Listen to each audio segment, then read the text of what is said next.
Bonjour tout le monde! Juste un petit bonjour en ce beau dimanche.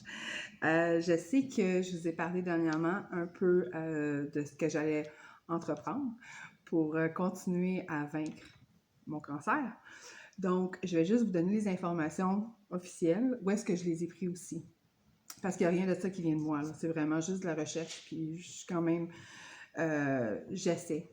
J'essaie tous les liens qui se font, ben, je vais voir, j'étudie, je lis, et ensuite j'applique. Donc, c'est tout ce que je fais, c'est le seul mérite que j'ai. Donc, je vous ai parlé du pH.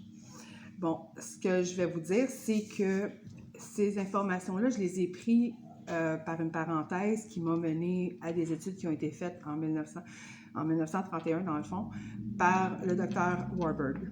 L'effet Warburg, je vais vous montrer une image. Dans le fond, lui travaillait pour l'Institut en physiologie cellulaire, puis il a démontré que, d'après son hypothèse, un cancer se développe dans un environnement pauvre en oxygène.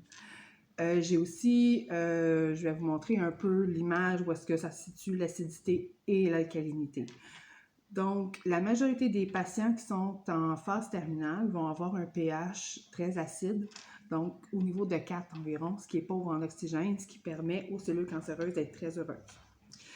Donc, en montant le pH plus élevé, à ce moment-là, on a une meilleure oxygénation du sang et ce qui empêche les cellules cancéreuses de se développer.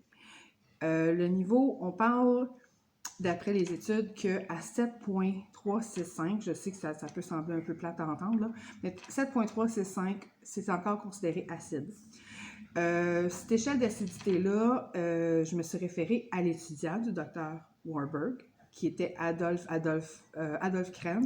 Krebs, qui a été le prix Nobel en 1953. Encore pour le même institut. Puis, lui, ce qu'il a démontré, c'est que quand on prive une cellule saine de 35% d'oxygène pendant 48 heures, elle peut devenir cancéreuse. Donc, ça ne prend pas beaucoup de temps à devenir cancéreux.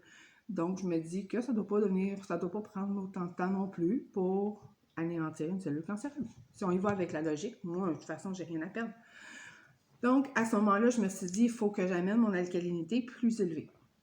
Donc, on a fait venir des petites bandelettes qu'on peut tester et j'arrive à le garder aux alentours de 7,75, 7,8, entre 7,75 et 8. Ensuite, j'ai aussi tombé sur une recherche qui s'est faite ici au Canada, qui est encore en cours, d'après ce que j'ai pu comprendre.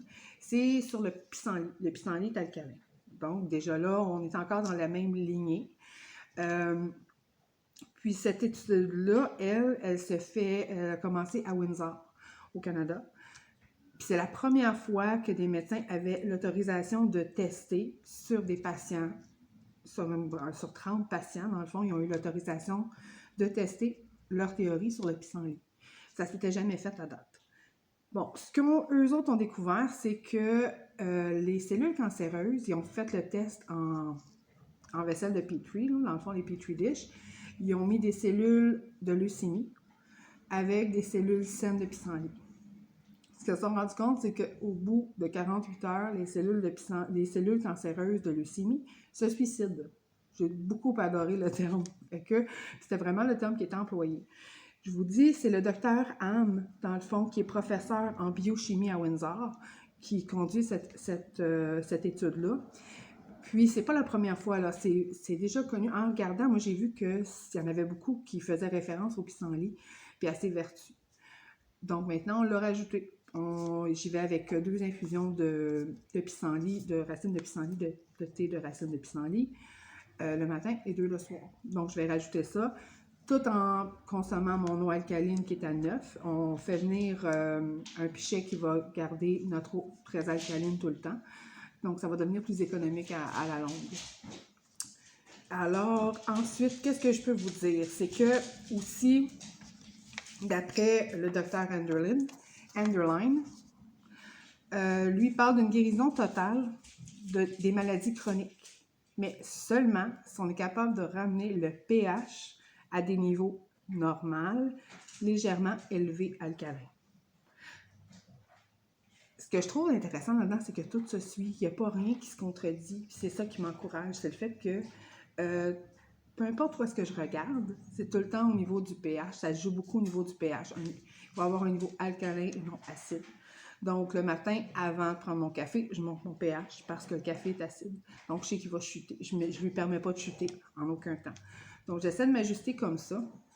Puis pour le moment, moi, j'ai l'impression, moi, ça va très bien. Donc, j'ai l'impression que je vais voir des changements. J'ai aussi quelqu'un que je suivais sur YouTube qui est dans le même combat, sauf que lui, c'est un cancer de la prostate qui est généralisé, avec des métastases dans les os.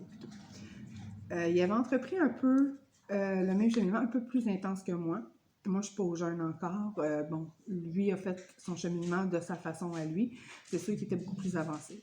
Sauf que ses derniers résultats disent que son cancer est cicatrisé au niveau des os. C'est ce que mon oncologue me dit qui est impossible. Donc, je vais continuer ma croisade. Je vais continuer à combattre mon cancer de cette façon. Puis, j'ai l'impression que les choses vont peut-être changer. Moi, j'ai hâte de voir mes résultats. Puis, j'ai hâte de me faire dire que, dans le fond, ça va cicatriser parce que j'y crois. C'est sûr que le mental joue tout le temps un rôle, mais j'y crois fermement. Honnêtement, je peux pas dire qu'il y a un moment où est-ce que je me dis que je vais mourir dans 2 ans, comme ils me disent. Non, pas du tout. Je suis vraiment convaincue. Et à ce moment-là, j'ai très hâte de voir mes prochains résultats. J'ai un CAT scan le 4 juin à l'Hôpital Royal Victoria. Puis j'ai ma biopsie qui a été reportée, qui, elle, va être faite demain matin. J'espère qu'on va me le dire s'il y a des changements. Si, mettons, elle est beaucoup moins grosse parce qu'il y avait inséré des marqueurs lors de la biopsie, j'ai espoir qu'ils vont me dire, ben, on a remarqué qu'il y a eu des changements moléculaires au niveau de ta thyroïde. Ou bon, j'ai espoir qu'on va être assez clairvoyant et assez transparent pour me dire la vérité puis me le dire si ça sort de leur contexte un peu. Mais bon, en bout de ligne, moi, le résultat qui compte, c'est juste de guérir. Alors, je vais continuer. Je vais vous mettre en lien, dans le fond, les livres que j'ai consultés, les études que j'ai consultées. Il me reste encore des livres à aller chercher parce que ça reste que c'est pas gratuit. Donc, j'ai certains livres que je veux me faire venir, justement. Entre autres, le livre du docteur... Attendez une minute, je me suis fait des notes parce que des fois, je me perds un peu. Le docteur Laurent Schwartz, que j'aimerais beaucoup avoir son livre. Donc ça fait partie de mes achats à venir, qui se trouve sur Amazon. Donc je vais le faire venir, il est en version brochée. Il s'appelle Combattre le cancer avec... il s'appelle Cancer, un traitement simple et non toxique, du docteur Laurent Schwartz. Ça, c'est le prochain livre que je veux m'acheter. C'est sûr que je continue avec la diète cétogène, qui m'aide énormément. J'ai une prise de sang à venir aussi vendredi prochain, donc je suis très curieuse de voir si mes globules, mes globules rouges sont belles, si mes plaquettes sont belles, voir si... parce que c'est sûr que ça dépend tout le temps de cette prise de sang-là pour avoir mon prochain traitement. Donc c'est tout le temps... il y a beaucoup d'incertitudes toujours. Puis je veux approfondir un peu sur les recherches prometteuses parce qu'on parle vraiment, dans les articles que j'ai consultés, on parle vraiment de recherches prometteuses sur l'avenir des traitements pour le cancer. On dit que le pissenlit pourrait remplacer la chimiothérapie un jour.